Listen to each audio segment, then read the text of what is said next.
Este é o Boletim Casa Virada, notícias sobre medidas socioeducativas a partir de um olhar anarquista e abolicionista penal. Neste boletim apresentamos semanalmente notícias sobre medidas socioeducativas, sobre as cadeias juvenis do Brasil e de todo o continente americano e sobre o meio aberto na cidade de São Paulo. Meu maior veneno é cumprir a porra da pena, mas eu sei que logo vou sair. Vou pra quebrada resolver os meus problemas, vou zoar e tirar onda no palco como MC. Continuando com a parte do Boletim Casa Virada, que fala do encarceramento de jovens na América, hoje a gente vai ver o caso da Jamaica. Em 2016, esse país que tem mais ou menos 3 milhões de pessoas, tinha cerca de 200 crianças e adolescentes institucionalizadas por estarem em conflito com a lei. Elas são divididas em 4 centros diferentes, sendo 3 para meninos e 1 para meninas. 2 desses centros são considerados de segurança máxima, lembrando muito a lógica do sistema penal adulto. A Jamaica assinou a Convenção dos Direitos da Criança e do Adolescente da ONU e considera que crianças entre 12 e 18 anos não podem passar pelo sistema penal adulto, tendo então criado um Código Penal Juvenil. Até hoje, a administração dos centros de detenção juvenil é de responsabilidade do Departamento de Administração Penitenciária, o que dificulta muito a separação entre o sistema penal adulto e o juvenil. Inclusive, é de responsabilidade desse departamento, e não do Ministério da Educação, contratar professoras e professores, definir os parâmetros educacionais e o currículo escolar a ser dado nas unidades de internação. E não são poucas as organizações que denunciam que tem um abismo entre a qualidade do ensino dado nas escolas de dentro e de fora dos muros. Outro problema encontrado na legislação jamaicana é que atualmente não é proibida a prisão perpétua para pessoas entre 12 e 18 anos, tendo brechas na lei que possibilitam que um juiz tome essa decisão. Além disso, está previsto na lei a internação em regime fechado de crianças e adolescentes por serem tidas como incontroláveis, definição que fica bastante vaga na legislação e que permite a internação mesmo não tendo acontecido nenhum ato infracional. Uma questão que a gente já viu muito aqui no boletim é a dificuldade de acesso à informação, e a Jamaica não é uma exceção. A Defensoria Pública tem uma seção no seu site chamada Informes Anuais, mas o último lançado é de 2011. A agência do governo jamaicano responsável por proteger os direitos da criança e da família produziu seu último informe anual em 2008. A mesma coisa acontece com a Ordem dos Advogados das Crianças, que apresentou o último relatório situacional em 2011. Nesse informe de 2011, são obtidos alguns dados que falam da realidade de jovens em conflito com a lei no país. A maior causa de detenção é justamente a alegação de ser uma pessoa incontrolável, sendo responsável por 24% das detenções, e sendo mais comum entre meninas do que meninos. 53% das crianças e adolescentes entrevistadas falaram que passaram por violência policial no momento da abordagem, e 68% não teve acesso nenhum a um advogado durante o processo. A grande maioria, 85%, disse que tinha medo de apanhar em casa e 19% disse já ter sofrido abuso sexual. Um documento um pouco mais recente que encontramos foi o boletim da Unicef sobre a Jamaica, produzido em 2018. Esse relatório fala do alto nível de internação em centros de segurança máxima, que chega a 80% dos casos, e comenta sobre como os 4 centros que existem no país são motivo de grande preocupação, por permitirem um sistema repressivo, desumano, que não reabilita e que é principalmente punitivo e não educacional. Não existem cuidados com as necessidades psicossociais de adolescentes e nem com seu desenvolvimento.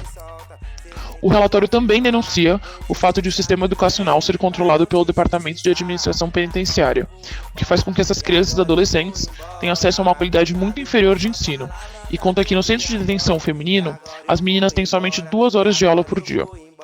Outra questão trazida é que por muitos anos tinha só um psicólogo responsável por atender todas as crianças e adolescentes sob responsabilidade do Estado, sejam elas consideradas em conflito com a lei ou então em regime tutelar.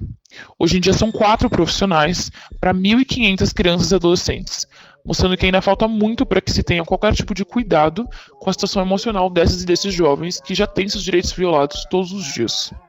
A mesma coisa acontece com o atendimento médico, o acompanhamento jurídico e a avaliação periódica das condições dessas unidades.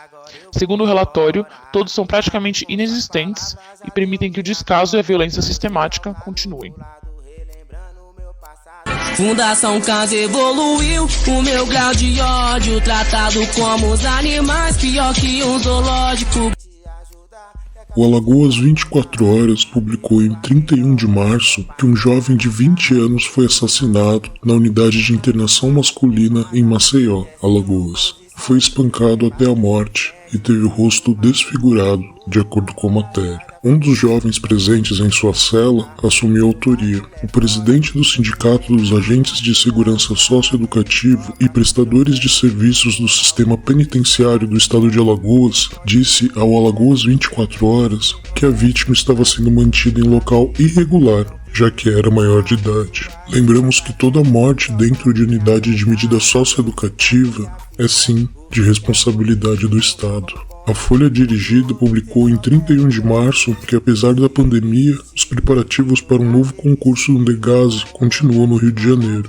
O número total de vagas esperadas é 620 e o déficit atual hoje são de 800 funcionários, depois que 204 temporários foram desligados. Essa é uma das demandas do Sindicato dos Servidores da Carreira Socioeducativa do Estado do Rio de Janeiro, já que o último concurso nas prisões juvenis fluminenses foi em 2011. O Diário da Região de São José do Rio Preto publicou no dia 5 de abril que o diretor da unidade da Fundação Casa de Rio Preto foi detido neste último domingo. De acordo com o jornal, ele estava gritando em seu condomínio, apresentou sinais de embriaguez e desacatou policiais militares. Vai responder por desacato, perturbação e ameaça. A Fundação Casa não se pronunciou a respeito. O Manaus Alerta publicou em 1º de abril e o Livre, em 5 de abril, sobre a utilização de videochamadas para jovens presos em unidades do Amazonas e Mato Grosso do Sul, respectivamente, verem seus familiares, já que as visitas foram suspensas. Pensamos que esse recurso poderia ser utilizado também fora de um contexto de pandemia, já que muitos jovens ficam sem visita. No Amazonas, falam de um processo de triagem do jovem que chega, com orientações, higienização e até a utilização de álcool em gel. Em Mato Grosso, além do cancelamento das visitas, há a suspensão de transferências, atividades religiosas, cursos e outras atividades coletivas. Foi vetado o recebimento de jovens de outros estados e, dentro da unidade, dizem ter aplicado a distância entre os jovens e a manutenção de um ambiente ventilado. O Conexão Tocantins publicou em 4 de abril que continua o cancelamento das visitas em unidades de medida socioeducativa do meio fechado no estado de Tocantins. Além desse cancelamento, há a suspensão de atividades escolares, religiosas e a suspensão de transferências, dentro e fora do estado. Sou candidato a estar na Cracolândia com a pele marcada pelo selo de qualidade da Fundação Casa.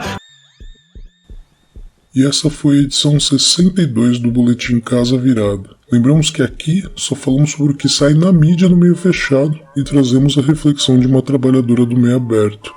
Mas isso não quer dizer que muitas outras coisas não acontecem, elas só não foram publicadas. Para download no Mediafire, Megafone, disponível no YouTube, Facebook, Spotify e nos outros tantos aplicativos de podcast. Acesse o Casa Virada no desobediênciasonora.milharal.org. Esperou a melhora só pra jogar na cara. Deu uma de